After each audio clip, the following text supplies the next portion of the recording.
The Caliph Harun al-Rashid was known and respected for his justice and wisdom. At night, he would disguise himself as a common man and go through the streets of Baghdad. He would mingle with the common people in order to gain first hand knowledge of their difficulties and problems. One day, when he was holding court, two men were bowed before him. One of them was well dressed and appeared to be well to do, respectable citizen, while the other seemed to be a beggar because he was in rags. These two men were holding between them a beautiful white horse. The Qazi approached the Caliph and said to him, O leader of the faithful, I have brought before you a dispute which I could not settle. It is a difficult case, but I am certain that with your knowledge and wisdom you will pronounce a just decision. What is the dispute? Asked the Caliph.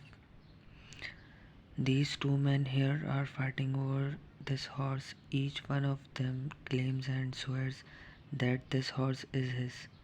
Step forward, the Caliph ordered the well-dressed men, and let's hear what you have to say.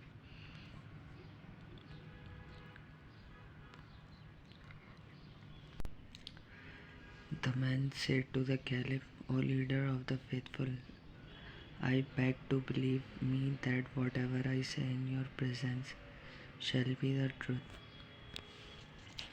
This morning, when I was riding to the city, I saw this beggar limping along ahead of me.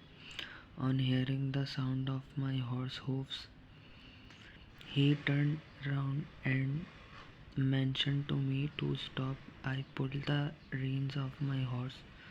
He begged me to give him a ride up to the city gate. He was lame. I felt sorry for him, so I pulled him up behind me on the horse.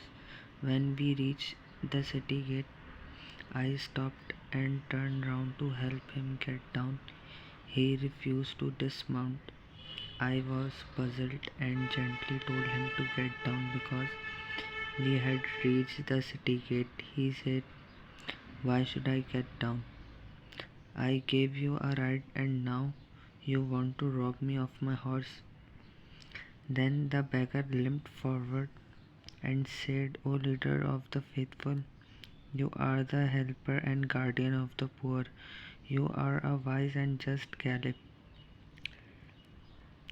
Have pity on me and save me from the cruelty and injustice of this rich man. I can swear that this horse belongs to me. You must be thinking, like everybody else in this court, how a beggar like me can afford to buy and keep such a fine horse. It is because of this horse that I am in rags. Whatever money I had, I spent on this horse. This morning, as I was coming to the city on my horse, I noticed this man walking along the road.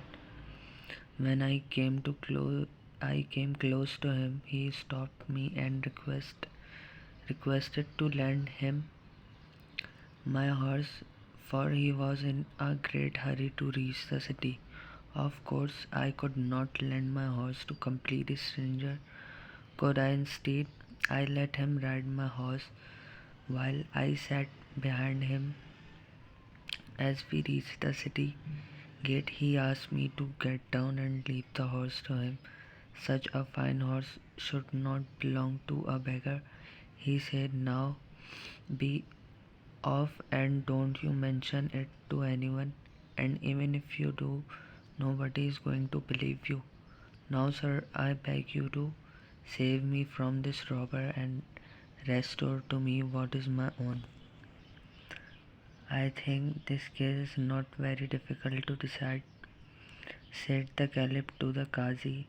I shall decide it in a minute. Tell these men to place their hands on the horse. One by one, let the beggar do it first. When the beggar touched the horse, it winced as if it did not like the touch of his hand, but at the touch of the rich man's hand, the horse nodded and neighed with pleasure. This horse belongs to him, pronounced the Caliph. Give the horse to its master. Then the Caliph turned to the beggar and said, You are a liar and a wicked man. You tried to rob an honest and respectable citizen. You deserve severe punishment, but I shall be merciful and forgive you this time if you beg forgiveness of this gentleman here.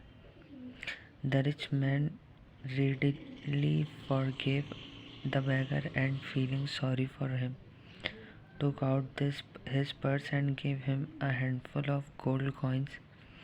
This noble action of the rich man pleased everybody in the court.